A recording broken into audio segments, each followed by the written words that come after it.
এই যে দুনিয়াতে আপনি আসলেন, দুনিয়াতে আসার আগে আপনি কোথায় ছিলেন একটু চিন্তা করেন ভাই। আপনি কিছুই ছিলেন না, এক ফোঁটা নাপাক পানি থেকে আল্লাহ আপনাকে পয়দা করেছেন। এরপরে দুনিয়াতে আসলেন, দুনিয়াতে আসার পরে একটু ক্ষমতা পাইলেই তো অবস্থা খারাপ, ঠিক কিনা? দেখেন না, একটু ক্ষমতা পাইলেই মুখ দিয়া যা আসে তাই বলে।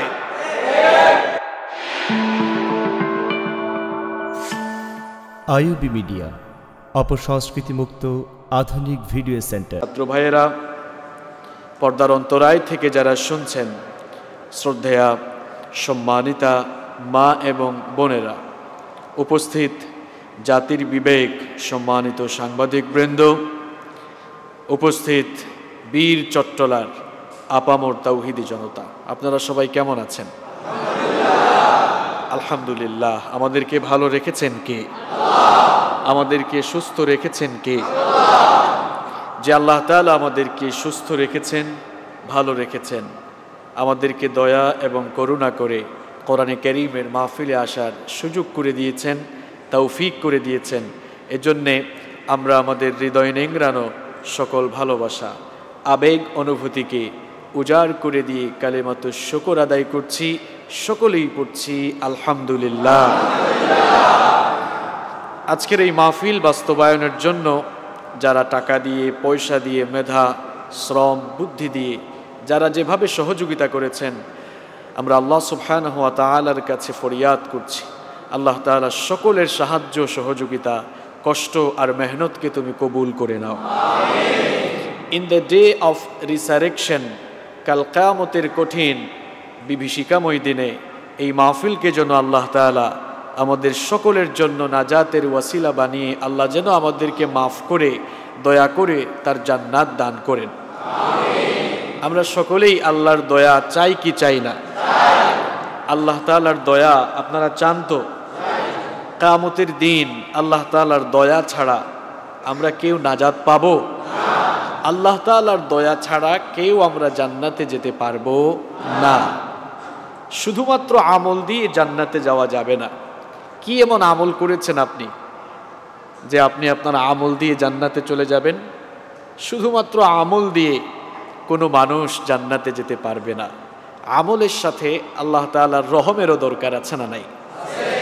কিয়ামতের দিন আল্লাহ তাআলা এমন একজন আবেদ, এমন একজন সালেহ বান্দাকে ডাকবেন, যেই লোকটা সারা জীবন এত বেশি নেকির কাজ করেছে, এত ভালো আমল করেছে, ফেরেশতা যেই লোকটার পাপের খাতা শুরুও করতে পারে নাই, লেখা শুরু করতে পারে নাই, এমন একজন নেককার বান্দাকে আল্লাহ তাআলা ডেকে বলবেন, উদখুলিল জান্নাতা বিরহমাতি, go to the paradise with my mercy, আমার দয়ায় আমার জান্নাতের ভেতরে তুমি দাখিল হয়ে যাও।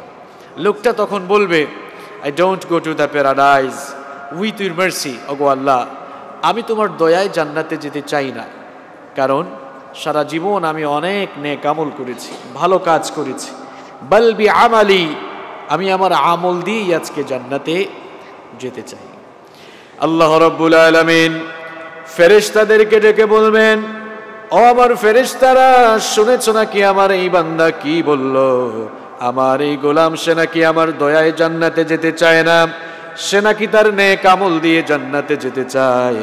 আমিও দেখতে চাই আমার এই বান্দার নেক আমলের পরিমাণ বেশি নাকি আমার বান্দার প্রতি আমার দয়ার পরিমাণ বেশি। আল্লাহ পাক তখন বলবেন, ও আমার ফেরেশতারা, আমার এই বান্দা, আমার এই গোলাম তার জন্ম থেকে নিয়ে মৃত্যু পর্যন্ত গোটা জীবনভর যত নেক আমল করেছে, আমার বান্দার সারা জীবনের নেক আমলগুলোকে মিজানের এক পাল্লায় রাখো।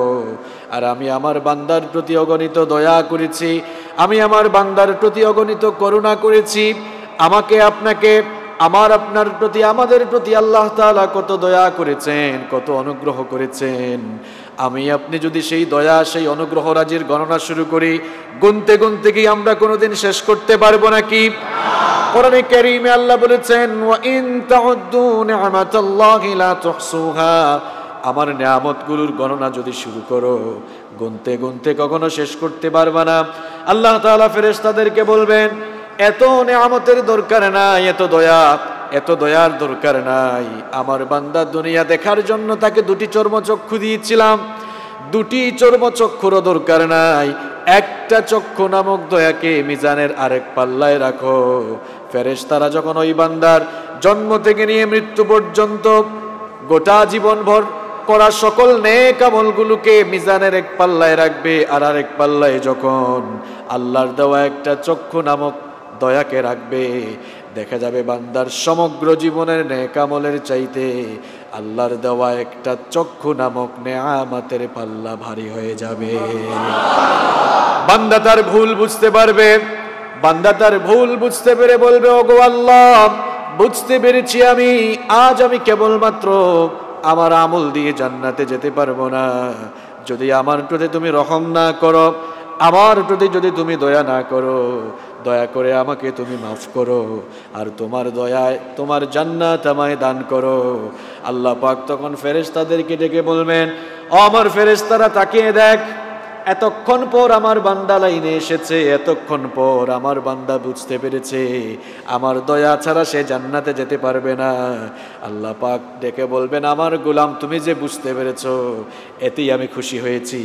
আমার গোলাম, আয় আয়, আমি আল্লাহ পাক তোকে মাফ করে দিয়ে আমার দয়ায় আমার জান্নাত তোকে দান করে দিলাম।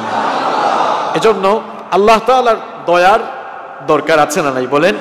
কারণ আল্লাহর দয়া ছাড়া আমরা জান্নাতে যেতে পারবো আর কিছু যে চাই না আমি, চাই গো নাজাত আল্লাহ তোমার কাছে আমার এই মোনাজাত, আল্লাহ তোমার কাছে আমাদের এই মোনাজাত।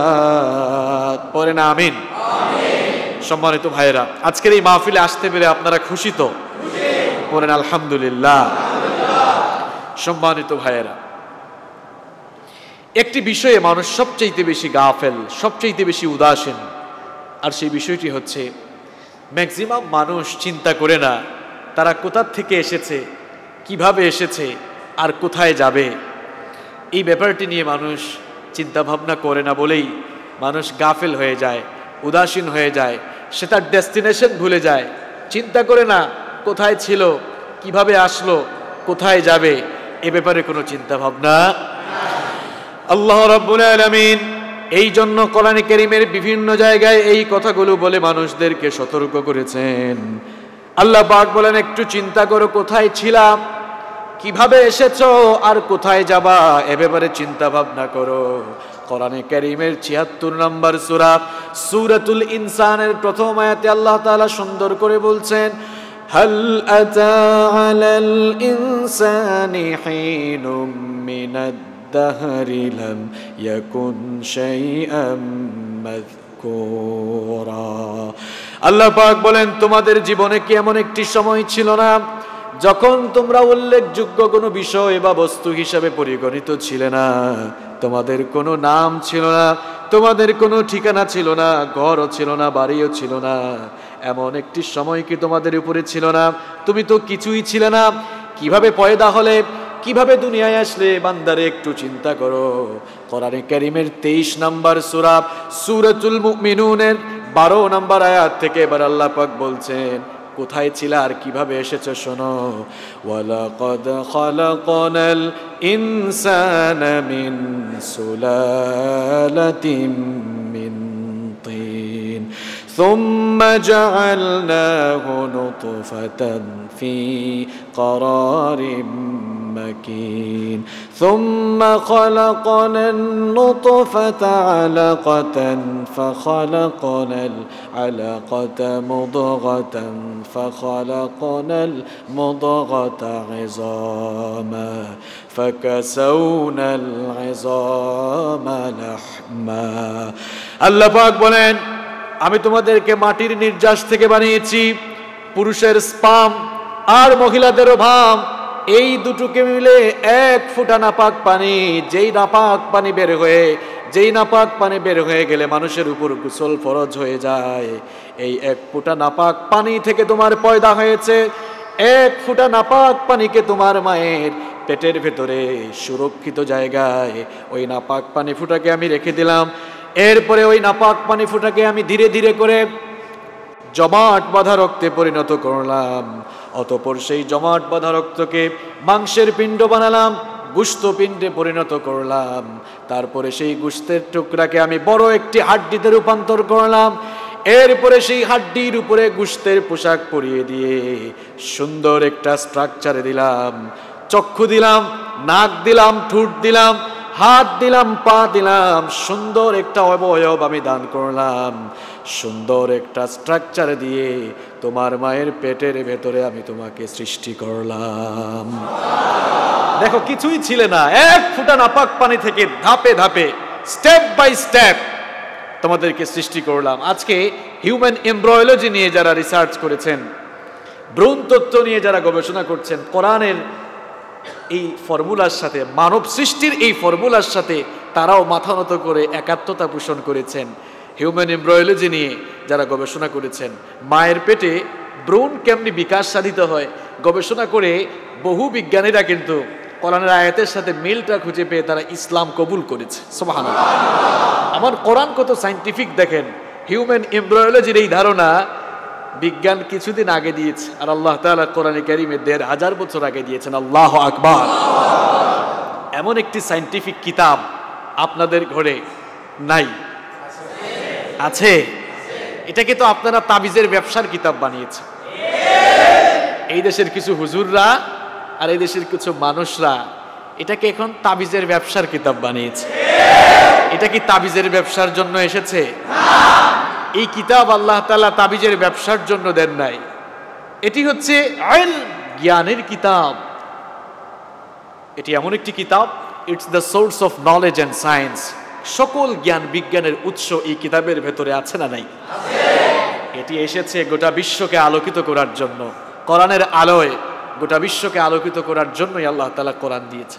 নিজের জীবনে কোরআন নাই, নিজের পরিবারে কোরআন নাই, সমাজ আর রাষ্ট্রে থাকা তো অনেক দূরের কথা, আমাদের নিজের জীবনেই তো কোরআন। আল্লাহ তাআলা এই জাতিকে হেদায়াত দান করো। আল্লাহ পাক এবার বলছেন, শোনো শোনো, কিছুই ছিল না, এক ফোঁটা নাপাক পানি থেকে আমি তোমাকে সৃষ্টি করলাম।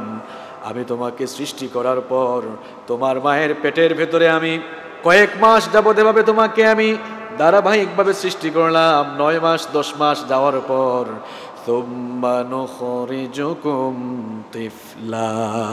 এরপরে বাচ্চার আকারে মায়ের পেটের ভেতর থেকে বের করে তোমাকে দুনিয়ায় নিয়ে আসলাম। সুবহানাল্লাহ। এই যে দুনিয়াতে আপনি আসলেন, দুনিয়াতে আসার আগে আপনি কোথায় ছিলেন একটু চিন্তা করেন ভাই। আপনি কিছুই ছিলেন না, এক ফোঁটা নাপাক পানি থেকে আল্লাহ আপনাকে পয়দা করেছেন। এরপরে দুনিয়াতে আসলেন, দুনিয়াতে আসার পরে একটু ক্ষমতা পাইলেই তো অবস্থা খারাপ, ঠিক কি না? দেখেন না, একটু ক্ষমতা পাইলেই মুখ দিয়ে যা আসে তাই বলে, মৌলবাদের শেকড় তুলে ফেলবো, এই করে ফেলবো, সেই করে ফেলবো।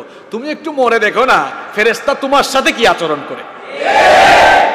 আলেমদেরকে দেখলেই তো তোমার জ্বালা পোড়া উঠে যায়,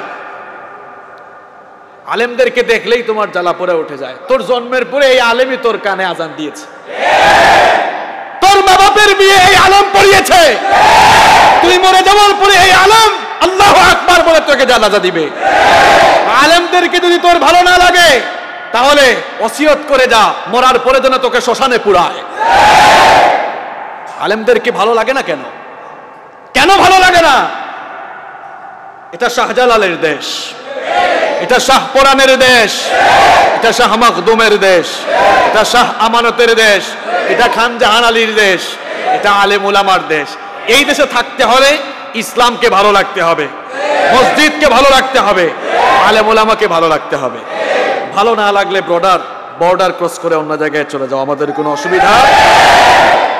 সম্মানিত ভাইয়েরা, আল্লাহ পাক বলছেন, কোথায় ছিলা দেখো, কিভাবে আসলা, কিভাবে পাঠালাম, এবার দুনিয়াতে এসেছো। দুনিয়া কি আমাদের জন্য চিরস্থায়ী ঠিকানা নাকি? এই আয়াতগুলোতে, এই আয়াত কিন্তু শেষ না, দেখেন সূরাতুল মুমিনুনের এই আয়াতগুলোতে আল্লাহ তাআলা খুব সুন্দর করে বলছেন আমাদের ডেস্টিনেশন কোথায়। আল্লাহ পাক এবার বলছেন, দুনিয়াতে এসেছো, এই দুনিয়ায় চিরদিন থাকবে না। আমি তোমার জন্য একটা নির্দিষ্ট সময় ঠিক করে দিয়েছি, অবকাশের একটি সময় ঠিক করে দিয়েছি। ওই সময় ফুরিয়ে যাওয়ার পর সুম্মা ইন্নাকুম বা'দা যালিকা লামাইয়িতুন, ওই সময় যখন ফুরিয়ে যাবে তখন তোমরা সবাই মরে যাবে। মৃত্যুর সাথে তোমরা সবাই মোলাকাত করবে, সবারই সাক্ষাৎ। যখন তোমরা মরে যাবা, মরে যাওয়ার পর সবাই বারজাকি জিন্দেগিতে প্রবেশ করবে। বারজাক মানে হচ্ছে কবরের জগৎ, এটাকে বলা হয় আলমে বারজাক। বারজাকের জগতে প্রবেশ করার পর সেখানেও তোমাদের চিরস্থায়ী ঠিকানা হবে না। বারজাকের জীবনে তোমরা কতদিন থাকবা শোনো, সুম্মা ইন্নাকুম ইয়াউমাল কিয়ামাতি তুবআসুন, ডে অফ রিসারেকশন, পুনরুত্থান দিবস পর্যন্ত, কিয়ামতের আগ পর্যন্ত ওই বারজাকের ভেতরে থাকবা। এরপরে হাসরের ময়দানে সবাইকে একত্রিত করবেন কে?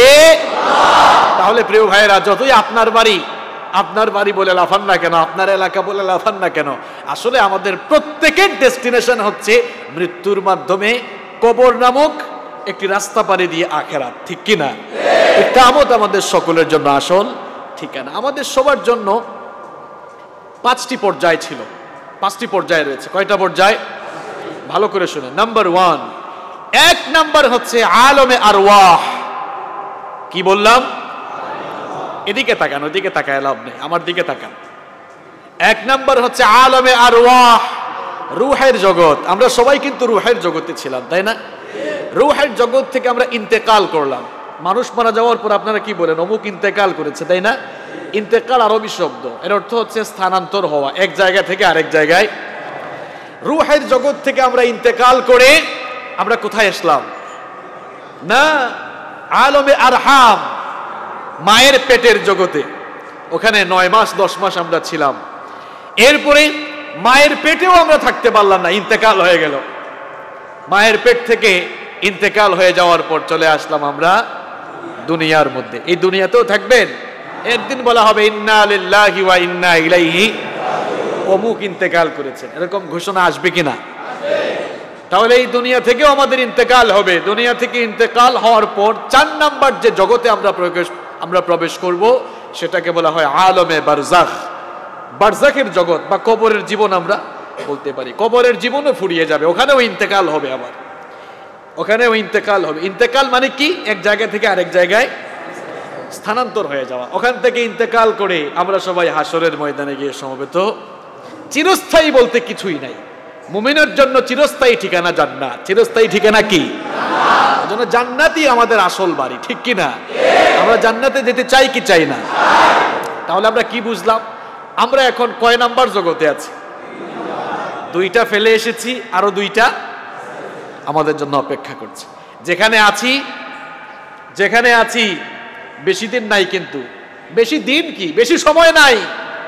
কে যে কখন চলে যায় কেউ আমরা জানি। মানুষের জীবনে যতগুলো সত্য রয়েছে তার মধ্যে সর্বাপেক্ষা বস্তুনিষ্ঠ, অলঙ্ঘনীয়, অনিবার্য মহাসত্য হচ্ছে মৃত্যু। সকলকেই মৃত্যুর সাথে মোলাকাত করতেই হবে। মৃত্যুর হাত থেকে আমরা কেউ বাঁচতে পারবো? পৃথিবী আমাদের কারোর জন্যই আসল ঠিকানা।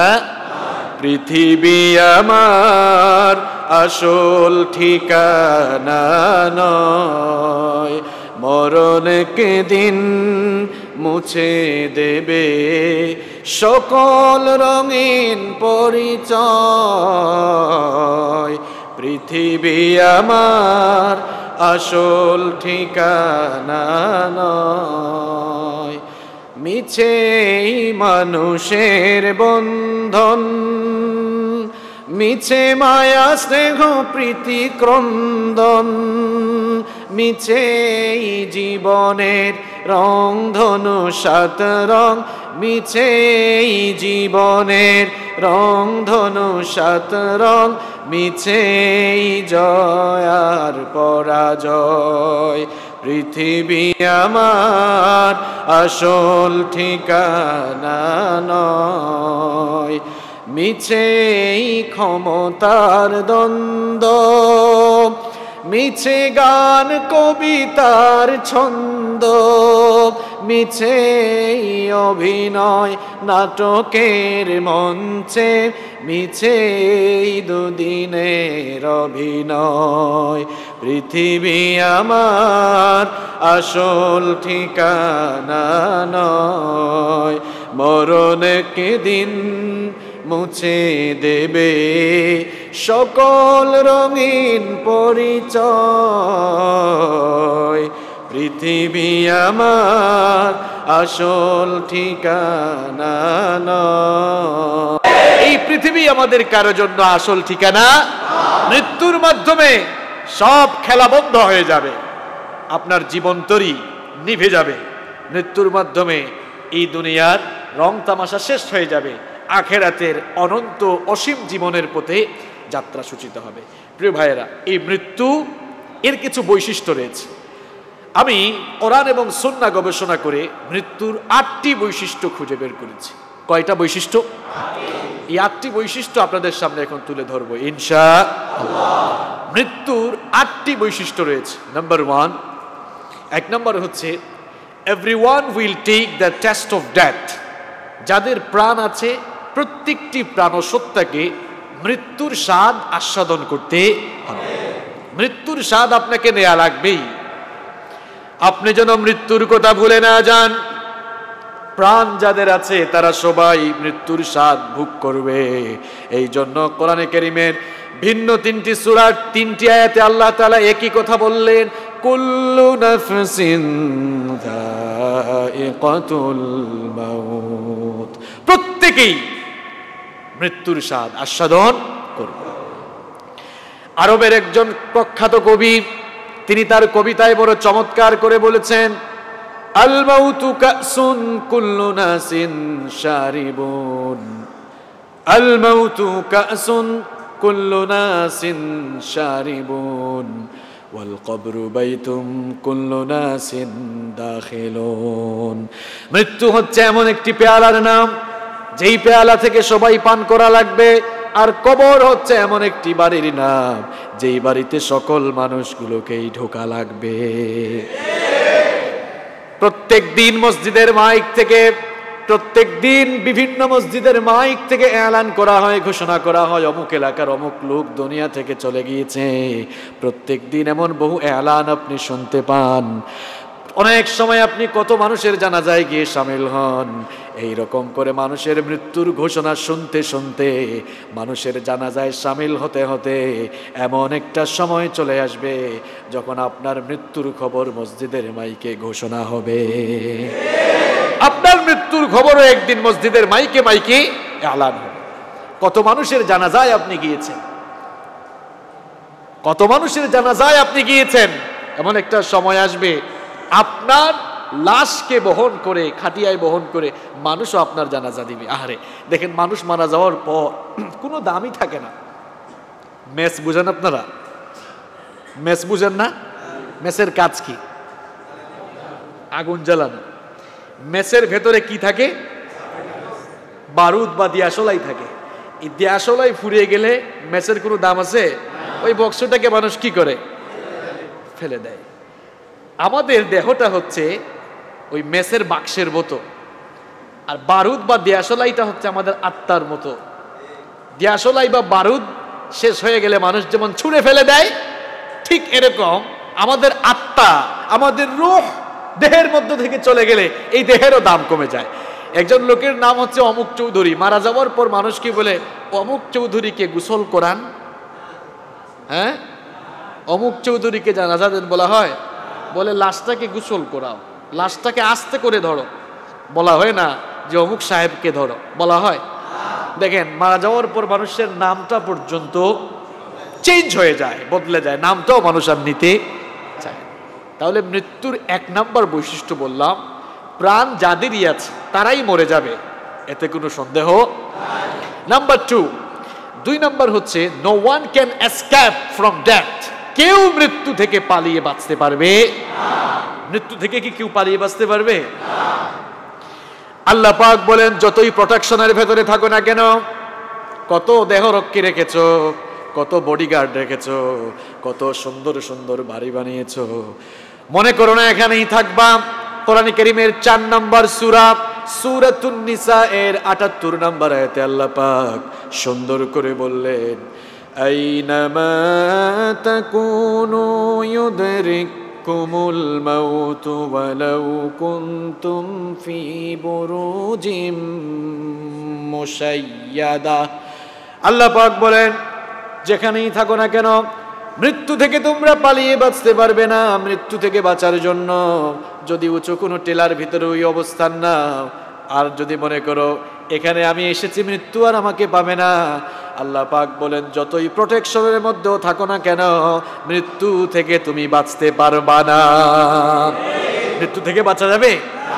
কোরআন কারীমের 62 নম্বর সূরা সূরাতুল জুমআ এর 8 নম্বর আয়াতে আল্লাহ পাক আরো সুন্দর করে বললেন, قل إن الموت الذي تفرون منه فإنه ملاقيكم ثم تردون إلى عالم الغيب والشهادة فينبئكم بما كنتم تعملون। আরবের বিখ্যাত কবি জুহাইর তার কবিতার পংক্তির ভেতরে এমন কয়েকটি লাইন দিয়েছেন সরাসরি এই আয়াতের অনুবাদের সাথে মিলে গেল। তিনি তার কবিতায় বড় চমৎকার করে বলেছেন, ওয়ামান হাবা আসবাবাল মানায়া ইয়ানালনাহু ওয়ামান হাবা আসবাবাল মানায়া ইয়ানালনাহু ওয়া ইয়ুরকা আসবাবাস সামাআ বিসুল্লামিন।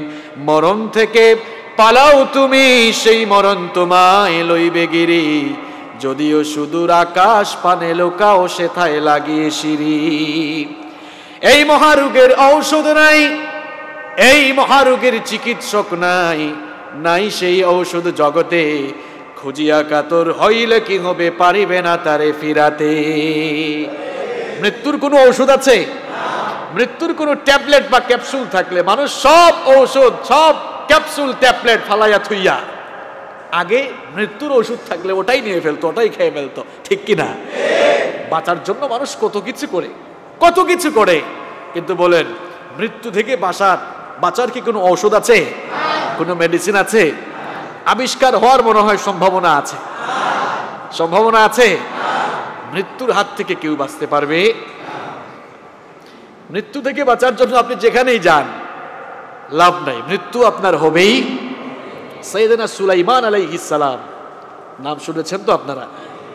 হু ইজ সুলাইমান আলাইহিস সালাম? তিনি কে ছিলেন? তিনি একজন প্রফেট ছিলেন, তিনি একজন নবী ছিলেন, তাই না? তিনি তার বাবা দাউদ আলাইহিস সালাম কর্তৃক মাত্র 13 বছর বয়সে সিংহাসনে আরোহণ করেছিলেন। দাউদ আলাইহিস সালামের একজন মন্ত্রী ছিল, তিনি মারা যাওয়ার পর তার ইন্তেকালের পর তার ছেলে সাইয়েদনা সুলাইমান আলাইহিস সালাম তিনি যখন সিংহাসনে আরোহণ করলেন, ওই মন্ত্রী তারও মন্ত্রী পরিষদের ভেতরে থাকলেন।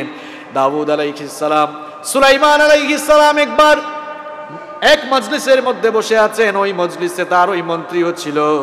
হঠাৎ করে একজন লোক সুলাইমান আলাইহিস সালামকে সালাম দিয়ে ভেতরে ঢুকলো, সুলাইমান আলাইহিস সালামের সাথে কথা বলছিল, কিন্তু লোকটা সুলাইমান আলাইহিস সালামের মন্ত্রীর দিকেই বারবার তাকায়। তাকানো দেখে সুলাইমান আলাইহিস সালামের মন্ত্রী ভীত সন্ত্রস্ত হয়ে গেলেন। ওই লোকটা বিদায় নেওয়ার পর সুলাইমান আলাইহিস সালামের মন্ত্রী বললেন, ওগো আল্লাহর নবী সুলাইমান, কিছুক্ষণ আগে আগন্তুক এক ব্যক্তি আপনার কাছে এসেছিল, ওই লোকটা আমার দিকে বারবার তাকালো, কারণটা তো বুঝলাম না, আর এই লোকটাই বা কে? তাকে তো আমি কোনোদিনও দেখি নাই। সাইয়েদনা সুলাইমান আলাইহিস সালাম তখন বললেন, উনি সাধারণ কোনো মানুষ নন, মানুষের বেশ ধরে মালাকুল মাউত আমার সাথে দেখা করার জন্য এসেছিলেন। এই কথা শুনে সুলাইমান আলাইহিস সালামের মন্ত্রীর কলিজার ভেতরে ভয় আরো বাড়লো না কমলো? সুলাইমান আলাইহিস সালামের মন্ত্রী বললেন, এই জন্যই তো লোকটা আমার দিকে বারবার তাকিয়েছে, তার তাকানো দেখে আমার কলিজার ভেতরে কম্পন শুরু হয়ে গিয়েছে। তিনি তখন বললেন, এই লোকটাকে যদি আমি আরেকবার দেখি তাহলে আমার ভয় আরো বাড়তে পারে। ওগো আল্লাহর নবী সুলাইমান, আল্লাহ পাক তো আপনাকে মর্যাদা দিয়েছেন, বাতাস আপনার হুকুম মানে, বাতাসকে আপনি হুকুম করেন, বাতাস যেন আমাকে নিয়ে হিন্দুস্তানের কোনো দূরবর্তী জায়গায় রেখে আসে। সাইয়েদনা সুলাইমান আলাইহিস সালাম বাতাসকে অর্ডার করলেন, তার মন্ত্রী সুলাইমান তার মন্ত্রীকে যেন হিন্দুস্তানের দূরে কোথাও রেখে আসে। পরের দিন মালাকুল মাউত আবারও সুলাইমান আলাইহিস সালামের সাথে সাক্ষাতের জন্য আসলেন। সুলাইমান আলাইহিস সালাম তখন বললেন, ওগো মালাকুল মাউত, গতকাল যে তুমি আমার কাছে এসেছিলে, আমার মন্ত্রীর দিকে এরকম করে তাকিয়ে আছো কেন? লোকটা তো ভয় পেয়ে গিয়েছে। মালাকুল মাউত তখন বললেন, ওগো আল্লাহর নবী সুলাইমান, আপনার কাছে আসার পর আমি অবাক হয়ে গিয়েছিলাম, কারণ ওই লোকটার দিকে আমি তাকানোর কারণ ছিল, ওই লোকটার জান বিকেল বেলা হিন্দুস্তানে কবজ করার কথা ছিল। আমার মাথায় আসতো না কি ব্যাপার, এই লোকটার জান তো আমি কবজ করব বিকেল বেলা হিন্দুস্তানে, কিন্তু এই লোকটা সকালবেলা আপনার কাছে কি করে? আমার মাথায় আসলো কি করে আমি গিয়ে বিকেল বেলা তাকে হিন্দুস্তানে পাবো। বিকেল বেলা আমি যখন রূহ কবজের জন্য ওখানে গেলাম, হিন্দুস্তানে গিয়ে দেখি লোকটা একেবারে মৃত্যুর জায়গায় উপস্থিত রয়েছে। আমিও ঠিক বুঝতে পারলাম না ব্যাপারটা। সাইয়েদনা সুলাইমান আলাইহিস সালাম তখন বললেন, ওগো মালাকুল মাউত, আমার ওই মন্ত্রী মৃত্যু থেকে বাঁচার জন্য হিন্দুস্তান পর্যন্ত পালালো, কিন্তু পালিয়েও কোনো লাভ হলো না, তোমার থাবা থেকে সে রেহাই পেল না। রেহাই পাওয়া যাবে? আপনি যেখানেই যান ওখানেই মালাকুল মাউত হাজির হয়ে যাবে। সম্মানিত ভাইয়েরা, মৃত্যুর 2 নম্বর বৈশিষ্ট্য আমরা জানলাম, মৃত্যু থেকে কেউ পালাতে পারবে। নাম্বার 3 নম্বর হচ্ছে, no one can leave from death ফো। মৃত্যুর ভয়ঙ্কর থাবা থেকে একটা প্রাণও রেহাই পাবে। মৃত্যু থেকে কেউ যদি রেহাই পেত, তাহলে এক শ্রেণীর মানুষরাই রেহাই পেতেন, তারা যদি চাইতেন। তারা কারা? তারা হচ্ছেন আম্বিয়া আলাইহিমুস সালাম। পৃথিবীর নবী এবং রাসূলদের জন্য এই অপশন ছিল, তারা যদি চাইতেন মৃত্যু থেকে তারা রেহাই পেতেন, কিন্তু তারা কেউই মৃত্যু থেকে পানাহ চান নাই, কারণ তারা মৃত্যুর মাধ্যমে আল্লাহ তাআলার দিদারকেই সবচেয়ে বেশি পছন্দ করেছেন। সুবহানাল্লাহ। দেখেন সহিহ বুখারীর ভেতরে হাদিস এসেছে, আল্লাহর নবী সাইয়েদনা মূসা আলাইহিস সালাম নরম নবী না গরম নবী? মূসা আলাইহিস সালাম নরম না গরম নবী? কেমন গরম নবী দেখেন, পৃথিবীতে মালাকুল মাউতের সাথে কেউ কথা বলার সাহস পায় না, ওখানে মালাকুল মাউতকে পর্যন্ত তিনি থাপ্পড় দিয়েছেন। আল্লাহু আকবার। ঠিক ইচ্ছা নয়, বুখারী শরীফের হাদিস। মূসা আলাইহিস সালাম শুধু ফেরাউনের বংশের এক লোককেই থাপ্পড় দিয়ে দুনিয়া থেকে বিদায় করেন নাই, মালাকুল মাউতকে পর্যন্ত থাপ্পড় দিয়েছেন। আল্লাহু আকবার। বুখারী শরীফের ভেতরে হাদিস এসেছে, বুখারী শরীফের ভেতরে হাদিস এসেছে, সাইয়্যিদুল মুহাদ্দিসিন আবু হুরায়রা রাদিয়াল্লাহু আনহু এই হাদিসটি বর্ণনা করেছেন। উরসিলা মালাকুল মাউত ইলা মূসা আলাইহিস সালাম। মূসা আলাইহিস সালামের কাছে মালাকুল মাউতকে পাঠানো হলো। মালাকুল মাউত যখন মূসা আলাইহিস সালামের কাছে আসলেন, মূসা আলাইহিস সালাম বললেন, মান আনতা, তুমি কে? দেখছেন অবস্থা। মালাকুল মাউত বললেন, আনা মালাকুল মাউত, আমি তো মালাকুল মাউত। তো বুঝলাম তুমি মালাকুল মাউত, আমার কাছে কেন আসছো? দেখেছেন অবস্থা। মালাকুল মাউত বললেন, আমার সাথে তো এরকম করে কি কথা বলার সাহসই পায় না, আমি কেন আসছি আপনি জানেন না? আমার কাজ তো একটাই, আমার কাজ একটাই, আমার কাজই হচ্ছে জান কবজ করা। মূসা আলাইহিস সালাম বলেন, ও আচ্ছা তাই, জান কবজ করার জন্য আসছো, তা আসো, কাছে আসো। যখন কাছে আসলেন, ফালাম্মা জাআহু সাক্কাহু, যখন এই মালাকুল মাউত কাছে আসলো, এক থাপ্পড় লাগালেন, থাপ্পড়ের চোটে মালাকুল মাউতের চক্ষু বের হয়ে গেল। আল্লাহু আকবার। কেমন নবী দেখেন, নরম না গরম?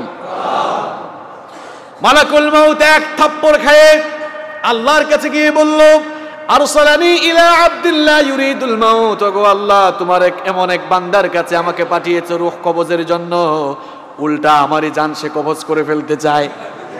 এমন একজনের কাছে পাঠিয়েছে, উল্টা সে আমাকেই মেরে ফেলতে চায়। দেখো কি করেছে, চক্ষুটা এক থাপ্পড় দিয়ে একেবারে বের করে ফেলেছে। আল্লাহ তাআলা আবার মালাকুল মাউতের চক্ষুটাকে ঠিক করে দিলেন।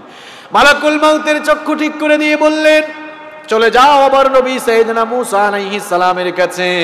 আমার নবী মূসা আলাইহিস সালামকে গিয়ে বলো, আল্লাহ পাক আপনাকে বলেছেন আপনি যদি আরো হায়াত চান তাহলে আপনি একটি ষাঁড়ের পিঠের উপরে হাত রাখবেন, একটি ষাঁড়ের পিঠের উপরে হাত রাখার পর আপনি হাত দিয়ে যতগুলো লোমকে ঢাকতে পারবেন, প্রত্যেকটি লোমের পরিবর্তে 1 বছর আল্লাহ হায়াত বাড়িয়ে দেবেন। মুসা আলাইহিস সালাম বললেন, আচ্ছা ঠিক আছে মালাকুল মাউত, এবার আমাকে বলো ওই সময়গুলো যখন শেষ হয়ে যাবে তখন কি হবে? তখন মালাকুল মাউত বললেন, সময় তো ফুরিয়ে গেলে অবশ্যই মৃত্যুর পেয়ালা আপনাকে গ্রহণ করতে। মুসা আলাইহিস সালাম তখন বললেন, যেহেতু একদিন না একদিন মরে যেতেই হবে, সুতরাং আমি আর হায়াত চাই না, আমি আমার মাওলার সাথে দিদার করতে চাই, এক্ষুনি আমার রূহ কবজ করে ফেল। আল্লাহু আকবার।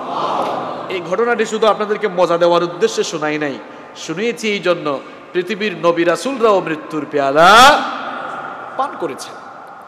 মৃত্যুর 4 নম্বর বৈশিষ্ট্য হচ্ছে, the time of death is determined by almighty Allah and it doesn't come with anyone's permission.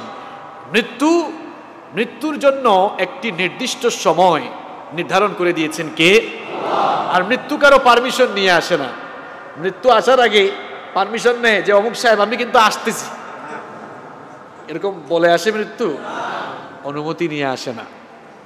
আবার মৃত্যুর একটি সময় আছে, ওই সময় চলে আসলে সময় কেউ আগাতেও পারবে না, পিছাতেও। কোরআনে কারীমের 7 নম্বর সূরা সূরাতুল আরাফের 34 নম্বর আয়াতে আল্লাহ পাক সুন্দর করে বললেন, ওয়ালিকুল্লি উম্মাতিন আজাল ফাইযা জাআ আজালুহুম লা ইস্তাখিরুনা সাআতাও ওয়া লা ইস্তাকদিমুন। আল্লাহ পাক বলেন, প্রত্যেকের জন্যই অবকাশের একটি নির্দিষ্ট সময় নির্ধারিত রয়েছে। ওই সময় যখন তোমার ফুরিয়ে যাবে, মৃত্যুর সময় চলে আসলে ওই সময় থেকে এক সেকেন্ডও কেউ আগাতে পারবে না, আবার ওই সময় থেকে কোনো সময় কেউ পিছাতেও পারবে না। কেউ পারবে? আমাদের দেশে দেখবেন 8টার প্রোগ্রাম 9টায় শুরু হয়, আছে না নাই? কিন্তু আপনার 8টার মৃত্যু কি 9টায় হবে নাকি? এরকম আশা করা যাবে না। 8টার মৃত্যু ঠিক 8টাই। আমরা সময় সম্পর্কে সবচেয়ে অসচেতন জাতি, এজন্য আমরা এখনো উন্নতি করতে পারি নাই। আমাদের দেশে দেখবেন 10টার গাড়ি যে কয়টায় যায়, 10টার ট্রেন যে কয়টায় যায়, এটা স্টেশনের মাস্টারও ঠিক মতো বলতে পারে। যাত্রীরা রেলওয়ে স্টেশনে একদিন দেখলো একেবারে টাইম মতোই ট্রেন এসে হাজির, তো কয়েকজন খুশি হয়ে বলল, আহা আমাদের দেশে এটা সম্ভব, খুব ভালো, আজকে টাইম মতো চলে আসছে। আরেকজন বলল, ভাই খুশি হওয়ার কোনো কারণ নাই, গতকাল 10টার ট্রেন আজকে 10টায় এসেছে। সময় সম্পর্কে অসচেতন জাতি আমরা। সময়কে যারা মূল্যায়ন করবে না, সময়ের যারা কদর করবে না, এরা তাদের জীবনে সফল হতে পারবে।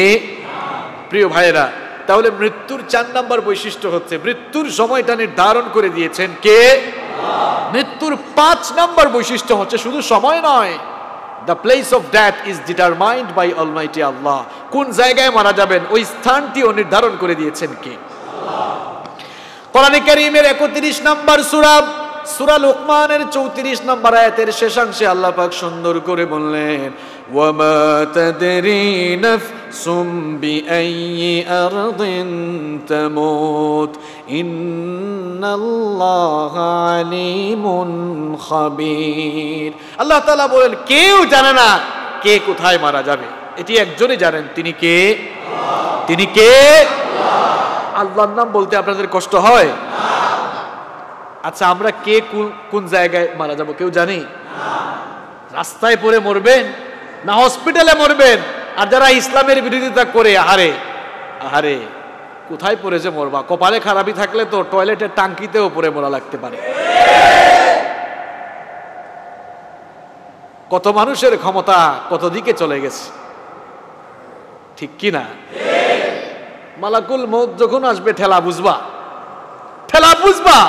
তোমার বডিগার্ড কেউ আর রক্ষা করতে পারবে কি? ফডর করে এই ফডর চলবে? প্রত্যেকের জন্যই মৃত্যু আছে না নাই? তোমার বাপ দাদা চলে গিয়েছে, তাদেরকে বলা হতো কি বাড়ি কোথায় ভাই? ওই যে দেখা যায় এটা আমার বাড়ি। এখন আপনাকে মানুষ বলে বাড়ি কোথায়? এই তো এই সুন্দর বাড়িটা আমার। আপনার বাবাও বলেছিল এটা তার বাড়ি। এই বাড়িতে জায়গা হয়েছে? কোন বাড়িতে গিয়েছে? আপনিও বলছেন এটা আপনার বাড়ি, এটা আপনার বাড়ি নয়, কবর হচ্ছে আপনার আসল বাড়ি, ঠিক কি না? ইসলামের বিরোধিতা করো, কবরে যাও, ঠেলা বুঝবা। ওই বাড়িতে কেমন মাইল এটা কেউ জানে? কে জানেন? মৃত্যুর জায়গাটি কেউ নির্ধারণ করে দিয়েছেন কে? নাম্বার 6, 6 নাম্বার হচ্ছে মৃত্যুর 6 নাম্বার বৈশিষ্ট্য হচ্ছে Almighty Allah creates the need at the place of death. যেই জায়গায় মানুষের মৃত্যু নির্ধারিত ওই জায়গায় মানুষের একটা প্রয়োজন সৃষ্টি করে দেন কে? আমি এরকম বহু মানুষ দেখেছি, আপনারাও দেখেছেন। বাসাই ছিল, বাসা থেকে বের হয়েছে, মনে করেন নয়াবাজার মরে গিয়েছে, অ্যাক্সিডেন্ট করে মারা গিয়েছে, ওই সময় কোনো কাজে সে ওখানে গিয়েছে, আসলে তার মৃত্যুর জায়গাটা ওখানেই নির্ধারিত, আর আল্লাহ তাআলা মৃত্যুর সময় ওখানে একটা প্রয়োজন সৃষ্টি করে দিয়েছেন, সেও ওখানে গিয়েছে মৃত্যুর সাথে সাক্ষাৎ।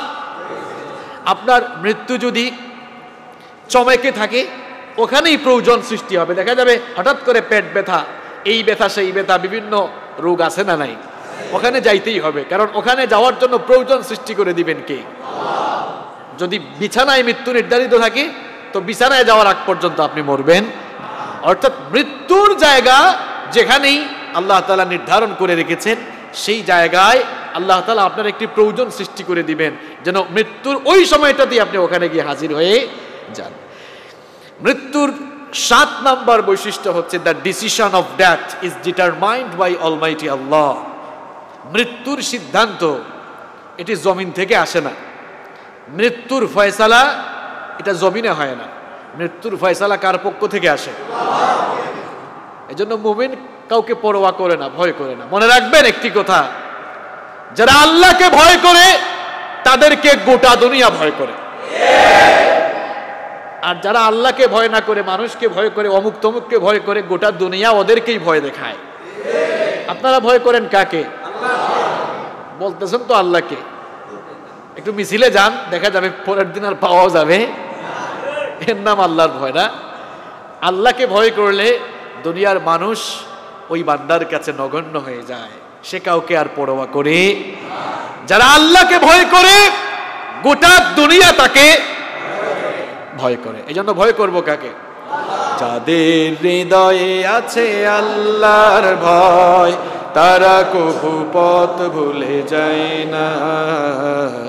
আল্লাহর প্রেম ছাড়া এই দুনিয়ায় কারো কাছে কোনো কিছু চায় না, কারো কাছে কোনো কিছু চায় না।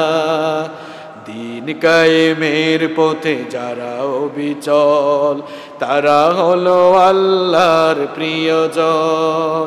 বাতিলের কাছে যারা হার মানে না সংগ্রাম করে যায় আমরণ। হেরার আলোতে যার জীবন রঙিন হাতে আল জিহাদের দীপ্ত সঙ্গীন। ছলনার হাত ছানি যত আসুক পেছনে ফিরেও তাকায় না, পেছনে ফিরেও তাকায় না। যাদের হৃদয়ে আছে আল্লাহর ভয় তারা কভু পথ ভুলে যায় না। আল্লাহর প্রেম ছাড়া এই দুনিয়ায় কারো কাছে কোনো কিছু চায় না, কারো কাছে কোনো কিছু চায় না। আমরা ভয় করব কাকে? ভয় করব কাকে? ওয়া আন্নাহু হুয়া আমাতা ওয়া আহয়া, তিনি জীবন দেন, তিনি মানুষের মৃত্যু ঘটান, ঠিক কিনা? এজন্য ঈমানদাররা কখনোই ফাঁসির রশিকেও ভয় পায় না, বুলেটকে ভয় পায় না। কারণ আপনার জন্য যদি মৃত্যু নির্ধারিত না থাকে, বুলেট মারতে মারতে বুলেট দিয়ে যদি আপনার শরীরকে ক্ষত বিক্ষত করে দেওয়া হয়, আল্লাহর কসম আপনার মৃত্যু হবে না। কেন হবে না? কারণ আল্লাহ তাআলা আপনার মৃত্যুর ফয়সালা করেন নাই। আহারে ঈমানদার, এত দুর্বল আপনার ঈমান। মনে রাখবেন, আল্লাহর পক্ষ থেকে যদি মৃত্যুর ফয়সালা না আসতে তাহলে শুধু বুলেট নয়, যদি তরবারি দিয়ে আপনাকে টুকরা টুকরা করেও ফেলা হয় আপনার জান থাকবে, আপনি মরবেন না। আল্লাহু আকবার। আর আল্লাহর পক্ষ থেকে যদি মৃত্যুর ফয়সালা চলে আসে, বুলেটও লাগবে না, তরবারিও লাগবে না, মশার কামড়ও লাগবে না, এমনিতেই মারা যাবেন। এই বিশ্বাস আছে তো আপনাদের মধ্যে? কয়টা বৈশিষ্ট্য বললাম? 7টা। কয়টা বললাম? বাকি আছে কয়টা? মৃত্যুর 8 এবং সর্বশেষ বৈশিষ্ট্য হচ্ছে there is no serial of death. মৃত্যুর কোনো সিরিয়াল। পৃথিবীতে আসার জন্য সিরিয়াল লাগে, পৃথিবীতে আসার জন্য সিরিয়াল রয়েছে। প্রথমে আসেন দাদা, তারপরে বাবা, এরপরে দাদার ঘরে নাতি হয়। এই রকম করে দুনিয়াতে আসার সুন্দর সিরিয়াল আছে, কিন্তু দুনিয়া থেকে যাওয়ার কোনো সিরিয়াল নাই। মাঝে মাঝে আমরা এমন করুণ দৃশ্য দেখতে পাই, নাতির লাশ দাদা কবরে নামায়। এরকম আছে না নাই? তাহলে মৃত্যুর কি কোনো সিরিয়াল আছে? তাহলে মৃত্যুর কয়টা বৈশিষ্ট্য আপনারা শুনলেন? সম্মানিত ভাইয়েরা, এই মৃত্যু এমন একটি বিষয়, এর মধ্যে সাংঘাতিক যন্ত্রণা রয়েছে। সাংঘাতিক কি রয়েছে? পেটে ব্যথা, মাথা ব্যথা, এগুলো সহ্য করা যায়, কিন্তু মৃত্যুর যন্ত্রণা অসহনীয়, খুব মারাত্মক। এই মৃত্যুর যন্ত্রণা মনে হয় আমার আপনার কাছে আসবে না। যারা বলে নাই তাদের কাছে আসবে না। আসবে কিনা? কোরআনে কারীমের 50 নম্বর সূরা সূরাতুল কাফের 19 নম্বর আয়াতে আল্লাহ পাক সুন্দর করে বলছেন, ওয়াজাআত সাকারাতুল মাউতি বিল হাক্কি যালিকা মা কুনতা মিনহু তাহিদ। এই রং তামাশা করতে করতেই দেখবা একদিন সত্যি সত্যি তোমার সামনে মৃত্যুর যন্ত্রণা চলে এসেছে। এই রং তামাশা দেখতে দেখতেই, রং তামাশা করতে করতেই তুমি একদিন মৃত্যু যন্ত্রণার মুখোমুখি হয়ে যাবা। আল্লাহ তাআলা বলছেন, যালিকা মা কুনতা মিনহু তাহিদ। এটা সেই জিনিস যা থেকে তুমি সব সময় পালিয়ে বেড়াতে, এটা তোমার সামনে চলে এসেছে। মৃত্যুর যন্ত্রণা কত ভয়ঙ্কর হবে শুনেন। বিশ্বনবী সাল্লাল্লাহু আলাইহি ওয়াসাল্লামের বিখ্যাত কয়েকজন সাহাবী মৃত্যু যন্ত্রণার ব্যাপারে বলেছেন। শাদ্দাদ বিন আউস রাদিয়াল্লাহু আনহু বলেছেন, মৃত্যুর যন্ত্রণা এত বেশি ভয়ঙ্কর হবে, জীবিত কোনো মানুষকে যদি করাত দিয়ে চিরে দ্বিখণ্ডিত করে ফেলা হয়, অথবা ছুরি বা কাঁচি দিয়ে যদি জীবন্ত মানুষের চামড়াগুলো ছিলে ফেলা হয়, কিংবা যদি কোনো মানুষকে উত্তপ্ত পাতিলের তলায় নিক্ষেপ করা হয়, এই মানুষগুলো আর কি এমন যন্ত্রণা অনুভব করবে, এর চাইতেও আরো মারাত্মক যন্ত্রণা মানুষ মৃত্যুর সময় অনুভব করবে। চিন্তা করছেন ভাই? বলেন তো, আপনাকে যদি কেউ জীবন্ত অবস্থায় করাত দিয়ে কেটে ফেলে, এটা কি সহ্য করার মতো? এটাই অসহনীয়, অসহ্য। শাদ্দাদ বিন আউস রাদিয়াল্লাহু আনহু বলছেন, এর চাইতেও আরো মারাত্মক যন্ত্রণা মানুষ মৃত্যুর সময় অনুভব করে। বিশ্বনবী সাল্লাল্লাহু আলাইহি ওয়াসাল্লামের প্রিয় একজন সাহাবী আনাস বিন মালিক রাদিয়াল্লাহু আনহু বলেছেন, মালাকুল মাউতের থাবা দুনিয়ার 1000 তরবারির আঘাতের চাইতেও আরো ভয়ঙ্কর হবে। আল্লাহু আকবার। 1000 তরবারি দিয়ে যদি এট এ টাইম একজন মানুষকে টুকরা টুকরা করে ফেলা হয়, সে আর কি এমন যন্ত্রণা অনুভব করবে, এর চাইতেও মালাকুল মাউতের মৃত্যুর থাবা আরো আরো আরো আরো বেশি ভয়ঙ্কর হবে। আল্লাহু আকবার। নবী সাল্লাল্লাহু আলাইহি ওয়াসাল্লামের প্রিয় একজন সাহাবী আব্দুল্লাহ ইবনে আমর ইবনুল আস রাদিয়াল্লাহু আনহু বলেছেন, আমার বাবা আমর ইবনুল আস রাদিয়াল্লাহু আনহু যখন সাকরাতুল মাউতের মধ্যে আছেন, মৃত্যু যন্ত্রণায় রয়েছেন, আমি আমার বাবাকে জিজ্ঞেস করলাম, ওগো আমার বাবা, মৃত্যুর সময় আপনার এখন কেমন লাগছে? মৃত্যুর যন্ত্রণা আপনি কেমন অনুভব করছেন? বিশ্বনবীর সাহাবী আমর ইবনুল আস রাদিয়াল্লাহু আনহু তার ছেলেকে বললেন, প্রিয়তম ছেলে আমার, শোনো, এত যন্ত্রণা আমি অনুভব করছি, আমার কাছে মনে হচ্ছে পাহাড়গুলো আল্লাহ তাআলা আমার কাঁধের উপরে চেপে দিয়েছেন। আমার কাছে মনে হচ্ছে আমার পেটের ভেতরে কাঁটা জমে গেছে, আর কেউ একজন আমার গলার ভেতর দিয়ে হাত ঢুকিয়ে পেটের ভেতর থেকে কাঁটাগুলোকে টেনে হিচড়ে বের করছে।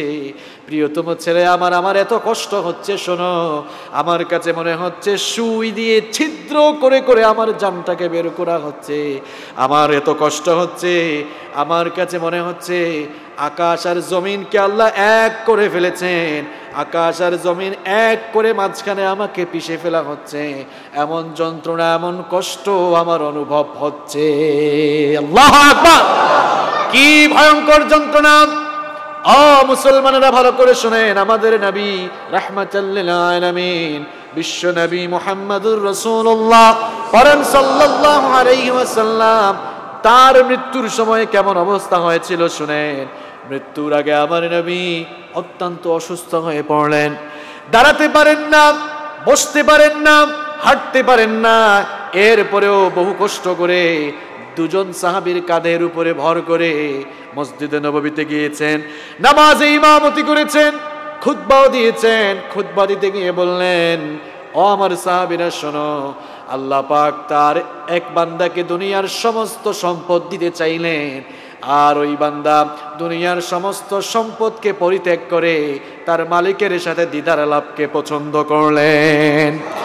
তিনি আরো বললেন, ওর আমার সাহাবীরা শোনো শোনো, আজ থেকে মসজিদে নববীর চতুর্দিকের সবগুলো দরজা বন্ধ হয়ে যাবে, শুধু আবু বকরের দরজাটা খোলা থাকবে।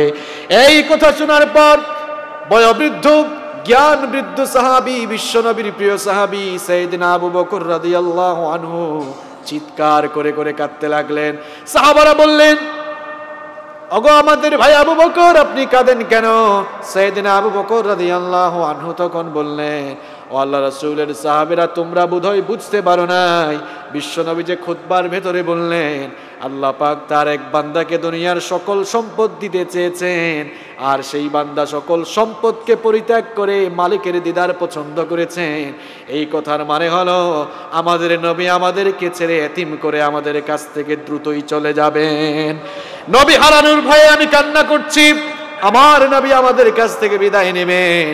বিশ্ব নবী নামাজ শেষ করে ঘরের মধ্যে গেলেন। ওই দিন মাগরিবের নামাজ পর্যন্ত বিশ্ব নবী ইমামতি করেছেন। এরপরে আল্লাহর নবীর অসুস্থতা বেড়ে গেল, জ্বর আরো বেড়ে গেল। কখনো হুশ আসে, আবার কখনো বেহুশ হয়ে যান, হুশ আসে আবার বেহুশ হয়ে যান। এরকম অবস্থার মধ্যে এশার আজান হয়ে গেল।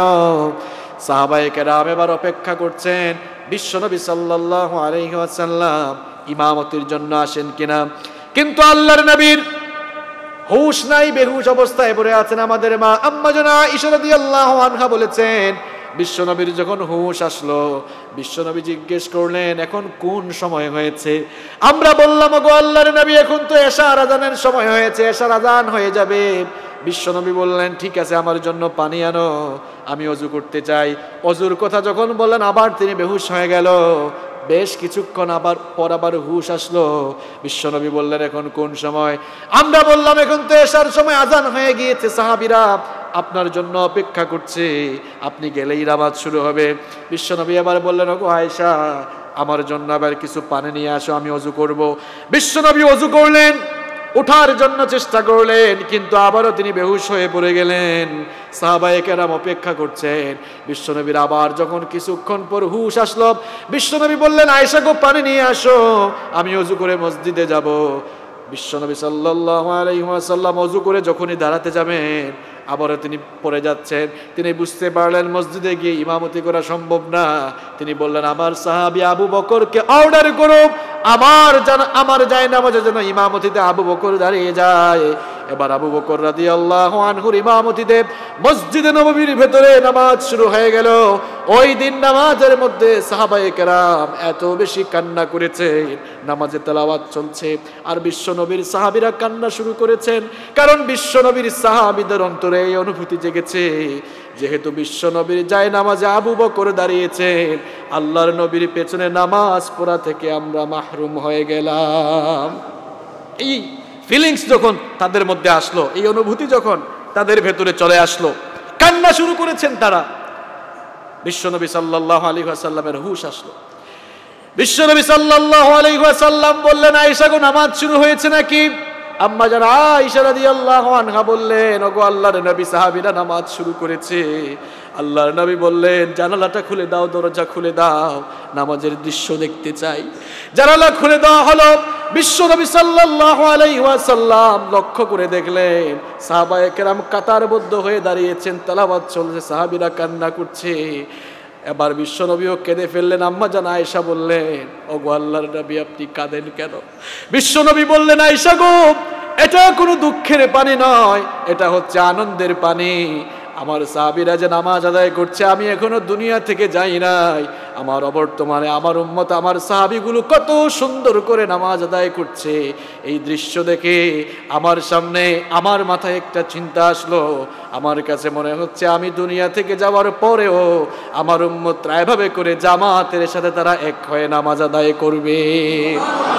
আরে যেই নবী তার মৃত্যুর আগেও নামাজের এই দৃশ্য দেখে কাঁদলেন, আর পৃথিবী থেকে বিদায়ের আগে বললেন, আসসালাত আসসালাত ওয়া মা মালাকাত আইমানুকুম, আমার উম্মতের লোকেরা নামাজ ছেড়ে দিও না। যেই নবী নামাজের ব্যাপারে মৃত্যুর আগে এত করে বলে গেলেন, কি করে আপনি নামাজ ছেড়ে দেন ভাই? কেমনে নামাজ ছেড়ে দেন আপনি? আমার তো বুঝে আসে না, কিভাবে নামাজ ছেড়ে দেন আপনি? নামাজ ছেড়ে দিয়ে বলে, হুজুর নামাজ না পড়লে কি হবে, আমার তো ঈমান ঠিক আছে। আর বিশ্বনবী বললেন, যার মধ্যে নামাজ নাই তার ঈমানই নাই। কথাটা কি মিলল? তো আপনার ঈমান কেমনে ঠিক আছে? আপনার তো নামাজই। বিশ্বনবী সাল্লাল্লাহু আলাইহি ওয়াসাল্লামের অসুস্থতার মাত্রা আরো বেড়ে গেল। সোমবার যেদিন বিশ্বনবী সাল্লাল্লাহু আলাইহি ওয়াসাল্লাম দুনিয়া থেকে বিদায় নেন, সোমবার যেদিন বিশ্বনবী সাল্লাল্লাহু আলাইহি ওয়াসাল্লাম দুনিয়া থেকে বিদায় নেন, আল্লাহর নবী সাল্লাল্লাহু আলাইহি ওয়াসাল্লাম তার অসুস্থতা এত বেশি বেড়ে গেল, শরীরে জ্বরের মাত্রা এত বেশি বাড়লো। আম্মা জান আয়েশাকে বললেন, ওগো আয়েশা, এক বাটি পানি নিয়ে আসো। পানি যখন নিয়ে আসা হলো, সাকরাতুল মাউত যখন চলছে, বিশ্বনবী সাল্লাল্লাহু আলাইহি ওয়াসাল্লাম তখন, আম্মা জান আয়েশা রাদিয়াল্লাহু আনহা বলেছেন, আমি দেখলাম আল্লাহর নবী তখন তার হাতকে পানির বাটিতে চুবিয়ে ওই হাত দিয়ে তিনি তার মুখমণ্ডল মুছতে লাগলেন। আর আমার নবী চিৎকার করে বলতে লাগলেন, আল্লাহুম্মা আইন্নি আলা গামারাতিল মাউতি ওয়া সাকরাতিল মাউত, ইন্না লিল মাউতি লাসাকরাত। বিশ্বনবী বললেন, ওগো আল্লাহ, মৃত্যুর এই কষ্ট থেকে আমি তোমার কাছে পানাহ চাই, নিশ্চয়ই মৃত্যুর মধ্যে ভয়ঙ্কর যন্ত্রণা রয়েছে।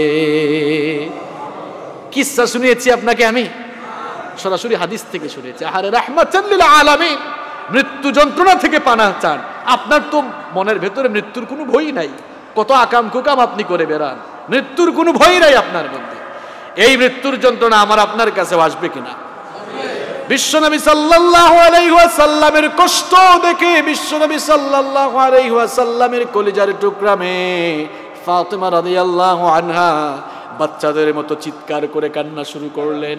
বিশ্বনবী সাল্লাল্লাহু আলাইহি ওয়াসাল্লাম বললেন, আমার মা গো, তুমি কাঁদো কেন? ফাতেমা রাদিয়াল্লাহু আনহা বললেন, ওগো আমার বাবা, ওগো আমার নবী, আপনার এই অবস্থা দেখে আমার কষ্ট হচ্ছে। বিশ্বনবী বললেন, আমার কলিজার টুকরা মেয়ে, আমার কাছে আসো। বিশ্বনবী তখন কি জানি কানে কানে বললেন, ফাতেমা রাদিয়াল্লাহু আনহার কান্না বন্ধ হয়ে গেল। ফাতেমা রাদিয়াল্লাহু আনহার কান্না বন্ধ হয়ে গেল। আম্মা জান আয়েশা রাদিয়াল্লাহু আনহা জিজ্ঞেস করলেন, কিছুক্ষণ আগেই তো দেখলাম কাঁদো, এখন তুমি কাঁদো না কেন? ফাতেমা রাদিয়াল্লাহু আনহা বললেন, আমার বাবা আমাকে সান্ত্বনা দিয়েছেন, তিনি দুনিয়া থেকে যাওয়ার পর সবার আগে তার সাথে আমার সাক্ষাৎ ঘটবে, এজন্য আমি সান্ত্বনা পেয়েছি। আল্লাহ রাসূলের ওফাতের পরে সবার আগে কিন্তু আহলে বাইতদের মধ্যে ফাতেমা রাদিয়াল্লাহু আনহার ইন্তেকাল। ফাতেমা রাদিয়াল্লাহু আনহাকে বিশ্বনবী বললেন, মাগো তুমি কেঁদো না, তোমার বাবার সব কষ্ট আজকে একেবারে শেষ হয়ে। প্রিয় ভাইয়েরা, যেই মৃত্যু যন্ত্রণার সম্মুখীন আমাকে আপনাকে হওয়া লাগবে, এই মৃত্যুর জন্য আপনি প্রস্তুতি নিচ্ছেন তো? এই মৃত্যুর কথা আপনার মাথায় আছে তো? ওই ফেরেশতা আপনার কাছেই আসবেই আসবে। মৃত্যু সম্পাদনের জন্য যেই ফেরেশতাকে দায়িত্ব দেওয়া হয়েছে, ওই ফেরেশতার নাম কি? ফেরেশতার নাম কি? আমাদের দেশে মৃত্যুর ফেরেশতাকে মানুষ নাম দিয়েছে আজরাইল বলে। আজরাইল নামে কোনো ফেরেশতা নাই, ভালো করে শুনেন, আজরাইল নামে কোনো ফেরেশতা। প্রসিদ্ধ 4 জন ফেরেশতার নাম আমরা জানি। মিকাইল, যাকে বৃষ্টি বন্ধনের দায়িত্ব দেয়া হয়েছে। ইসরাফিল, যাকে সিংহায় ফুৎকারের দায়িত্ব দেয়া হয়েছে। জিব্রিল যিনি নবী রাসূলদের কাছে ওহী নিয়ে আসতেন, আর আরেকজন হচ্ছেন মালাকুল মউত। এই চারজনের কথা কোরআন হাদিসে কিন্তু এভাবেই এসেছে। তাহলে আপনাদের প্রশ্ন যে হুজুর তাইলে আজরাইল নামটা আসলো কোথা থেকে? এর তো একটা ইতিহাস আছে। তা আপনি যে বলতেছেন আজরাইল নাম কুরআনেও নাই হাদিসেও নাই, আসলে আজরাইল নাম কুরআনেও নাই হাদিসেও। আজরাইল নামটি কোত্থেকে আসলো তাইলে? আজরাইল নামটি এসেছে ইসরায়েলি বর্ণনা থেকে, ইসরায়েলি রওয়ায়াত। এই যে আমাদের দেশে কিছু মাজার পূজারি আছে না, মাজার পূজারি আছে কিনা, এই মাজার পূজারি বক্তাদের আলোচনার ভেতরে ইসরায়েলি রওয়ায়াত বেশি থাকে।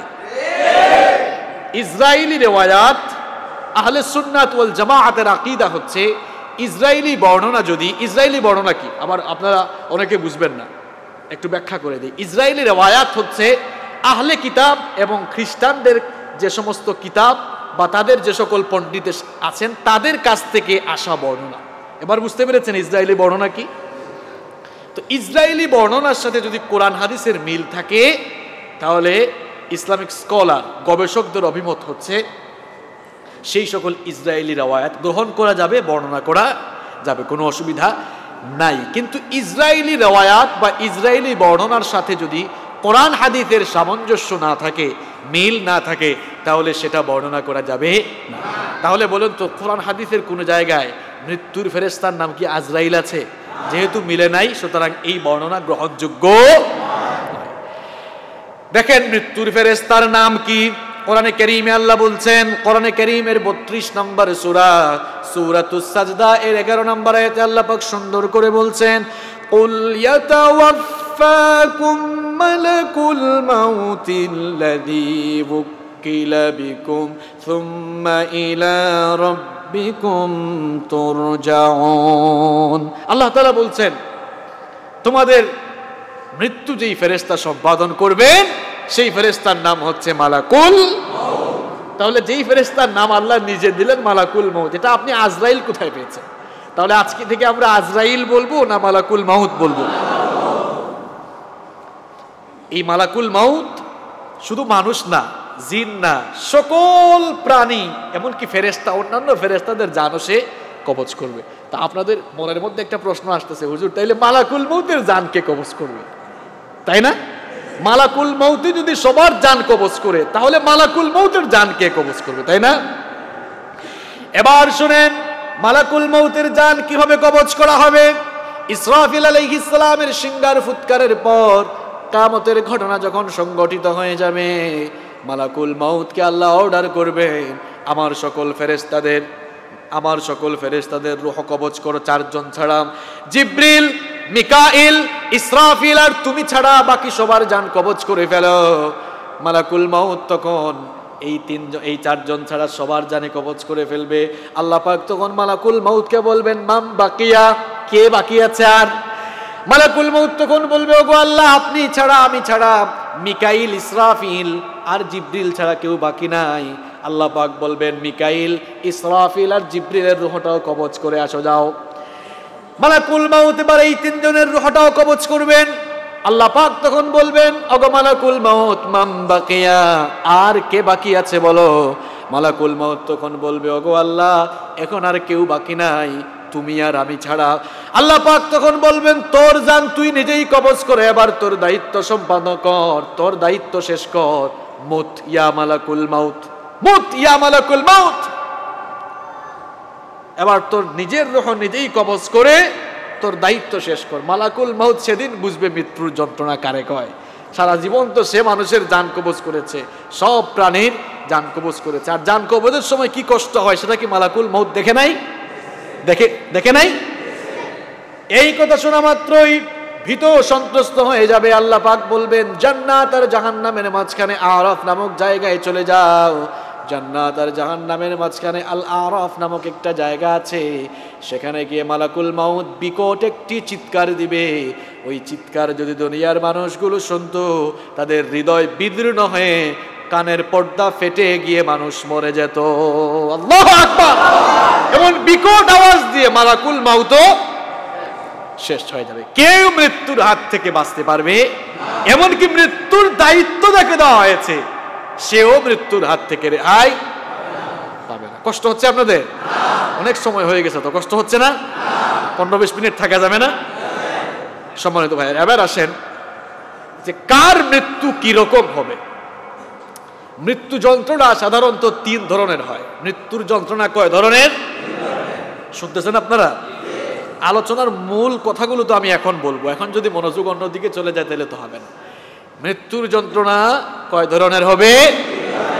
3 ধরনের হবে। নাম্বার 1, 1 নাম্বার হচ্ছে বদকার যারা, যারা পৃথিবীতে আল্লাহর সাথে নাফরমানি করেছে, আল্লাহর বিধান মেনে চলে নাই, সারা জীবন গুনাহের পথে তার জীবন পরিচালনা করেছে, এই সকল লোকদের মৃত্যু যন্ত্রণা একরকম হবে।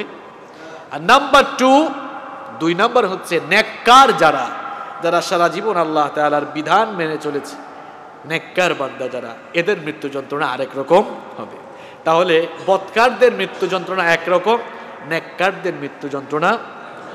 নাম্বার 3 নাম্বার হচ্ছে শহীদ হয় যারা, শহীদদের মৃত্যু যন্ত্রণা আবার আরেক রকম হয়ে থাকে। তাহলে মৃত্যুর সাধারণত কয়টা নমুনা আছে? কয়টা নমুনা? মৃত্যু যন্ত্রণার কয়টা ধরন? 3টা ধরন। নাম্বার 1 আসেন, 1 নাম্বার যারা পাপিষ্ঠ গুনাহগার, এদের মৃত্যু যন্ত্রণা কেমন হবে? গুনাহগার যারা, নাফরমান যারা, বদকার লোক যারা, তাদের মৃত্যুর সময় অবস্থা কেমন হবে এবার শুনেন। হাদিস শরীফের মধ্যে এসেছে, সারা জীবন যারা গুনাহের পথে জীবন পরিচালনা করেছে, আযান হলে মসজিদে না এসে মসজিদ থেকে উল্টা দিকে দৌড় দিয়েছে, সুদের সাথে ঘুষের সাথে সম্পর্ক রাখে এমন মানুষ আছে না নাই? হারাম পথে উপার্জন করেছে, ইসলামের বিরোধিতা করেছে, আল্লাহর দ্বীনের সাথে বেয়াদবি করেছে, আলেম ওলামাদের সাথে বেয়াদবি করেছে, সারা জীবন যারা ইসলামের বিপরীত জীবন পরিচালনা করেছে, সেই সকল মানুষগুলোর মৃত্যুর সময় যখন চলে আসবে, মালাকুল মউত জাহান্নাম থেকে কিছু ফেরেশতা নিয়ে, জাহান্নাম থেকে কাফনের কাপড় নিয়ে এবার ওই বদকার লোকটার কাছে আগমন করে বলবেন, ইয়া আইয়াতুহান নাফসুল খাবিথা, ইয়া আইয়াতুহান নাফসুল খাবিথা উখরুজি ইলা সাখাতিম মিনাল্লাহি ওয়া গাদাব। হে অপবিত্র আত্মা, হে নাফরমান আত্মা, আল্লাহর অসন্তুষ্টি আর গজবের দিকে বের হয়ে আসো। এই কথা যখন বলবে, ফাতাফাররাকা ফি জাসাদি, ওই বদকার লোকটার শরীরটা চূর্ণ বিচূর্ণ হয়ে যাওয়ার উপক্রম হয়ে যাবে। এদের মৃত্যুকালীন সময়ে কি অবস্থা ঘটবে কোরআনে কারীমে আল্লাহ তার বিস্তর বর্ণনা দিয়েছেন।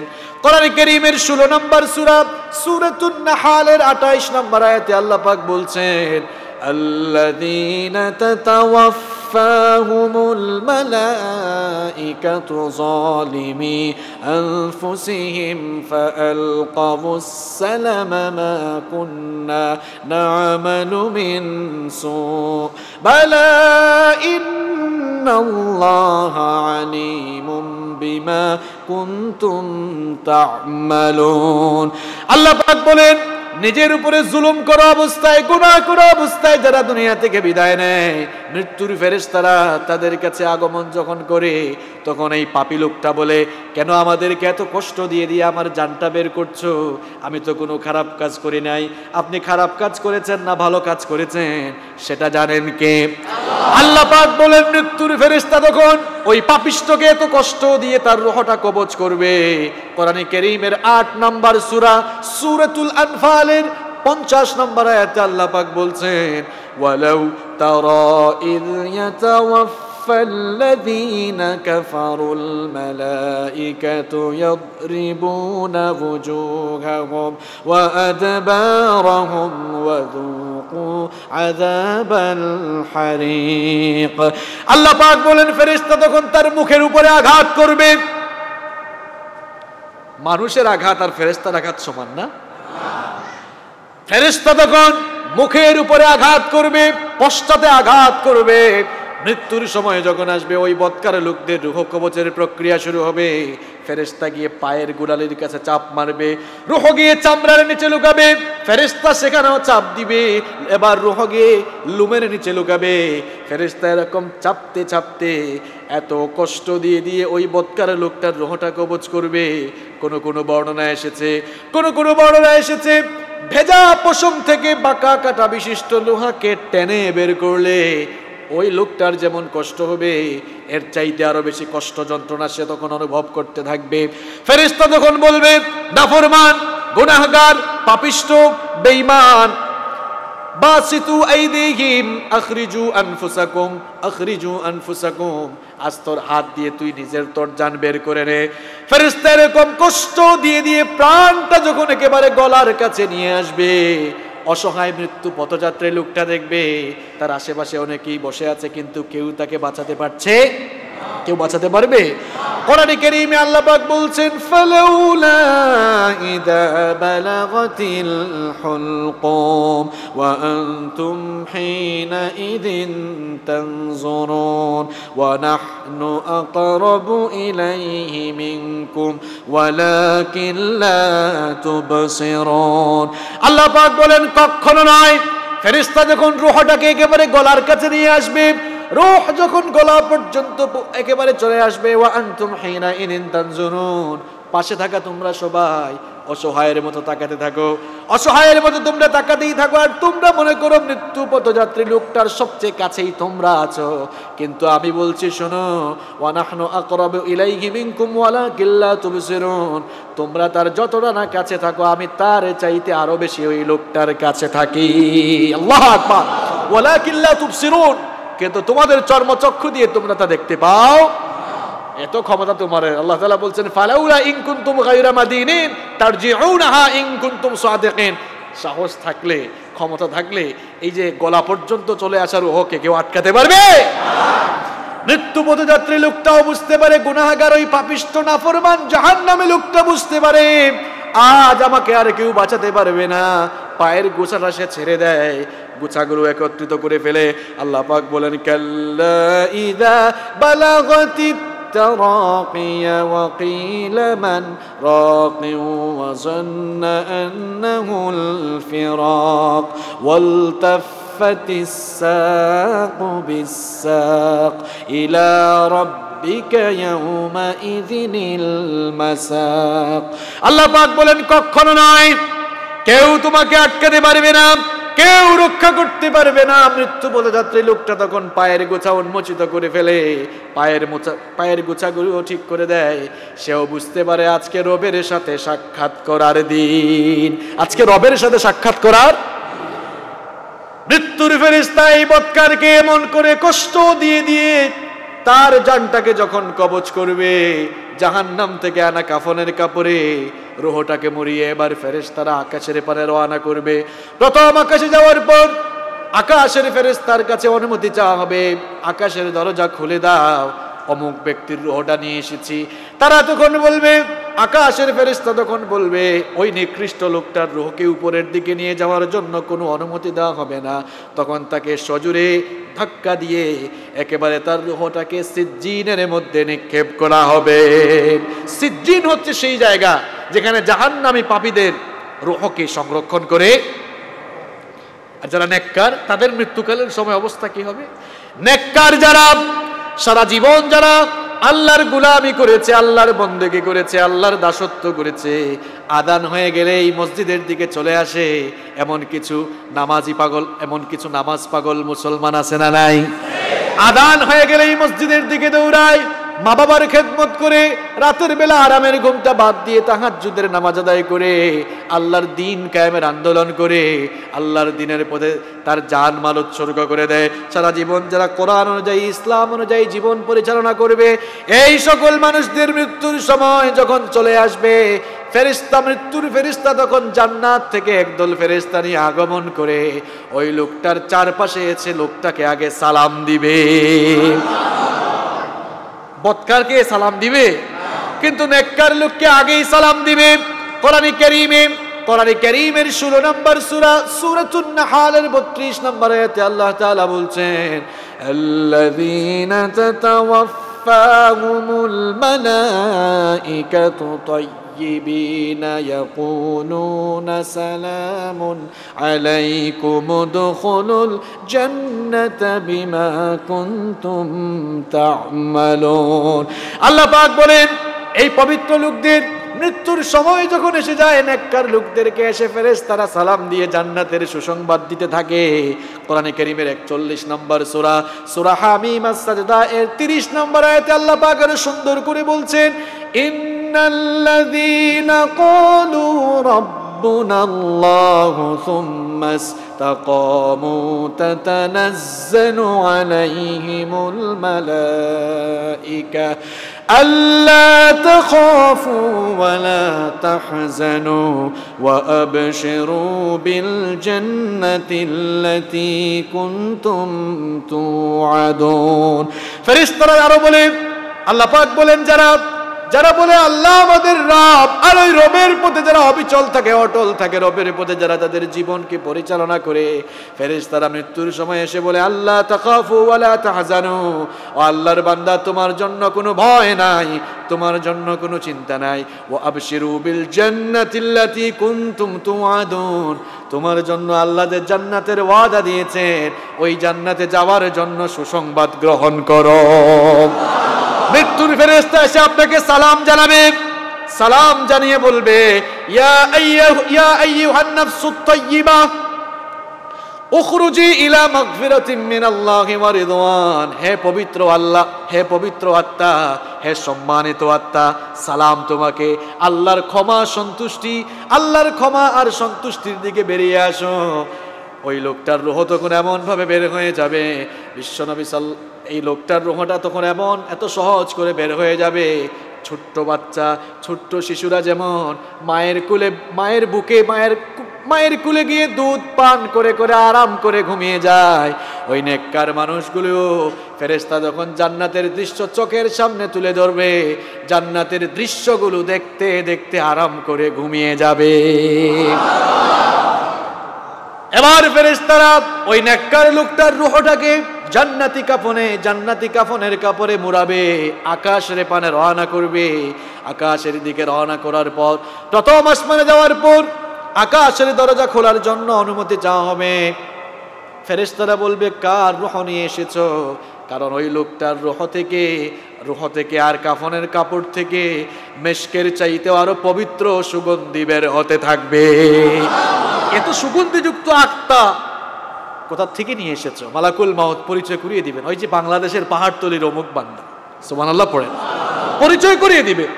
ফেরেশতারা আসমানের দরজা খুলে দিবে। এরকম করে 7 আসমান পাড়ি দেওয়ার পর ইল্লিনের মধ্যে তাকে স্বাগত জানানো হবে। ইল্লিন হচ্ছে যেখানে নেককার বান্দাদের রূহটাকে সংরক্ষণ করে রাখা হয়। তখন বলা হবে, ইয়া আইয়াতুহান নাফসুল মুতমাইন্নাতু ইরজিই ইলা রাব্বিকি রাদিয়াতাম মারদিয়্যা ফাদখুলি ফি ইবাদি ওয়াদখুলি জান্নাতি। বলা হবে, হে প্রশান্ত আত্মা, আল্লাহ তাআলার সন্তুষ্টির দিকে চলে আসো, আমার নেককার বান্দাদের মধ্যে শামিল হয়ে যাও, আমার জান্নাতের ভেতরে দাখিল হয়ে যাও। আলোচনা আজকে কোন জায়গা থেকে শুরু হয়েছিল মনে আছে তো? কোথা থেকে আসলাম আর কোথায়? ওই নাপাক পানিও ছিলাম না, কিছুই ছিলাম না, ওখান থেকে এসে আমরা যেতে চাই কোথায়? ওই জান্নাতে। আর ওই জান্নাতের মতো জান্নাত উপযোগী জীবন গঠন করতে হলে মৃত্যুর কথা সব সময় মাথায় রাখতে হবে। আর মৃত্যুর কথা মাথায় থাকলেই সমস্ত অন্যায় থেকে বেঁচে থাকা সম্ভব। প্রিয় ভাইয়েরা, তাহলে কয় প্রকার মৃত্যু যন্ত্রণা বললাম? পথকারদের এবং নেককারদের। এবার আসেন আরেক প্রকার মৃত্যুর যন্ত্রণা কেমন হবে। শহীদ যারা হয় আল্লাহর দ্বীনের জন্য, কোরআনের জন্য, আল্লাহর দ্বীন কায়েমের জন্য, যারা তাদের জীবনকে উৎসর্গ করে দেয়। বিশ্বনবী সাল্লাল্লাহু আলাইহি ওয়াসাল্লাম বলছেন, আল্লাহর দ্বীন কায়েমের আন্দোলন যারা করে, তোমরা তো দেখো এদের হাত কেটে ফেলা হয়, পা কেটে ফেলা হয়, নাক কেটে ফেলা হয়, কান কেটে ফেলা হয়, গুলি করে হত্যা করা হয়, ফাঁসির রশিতে ঝুলিয়ে না জানি কত কষ্ট করে তাদেরকে মারা হয়। তোমরা মনে করো না জানি তারা কি কষ্টের মধ্য দিয়ে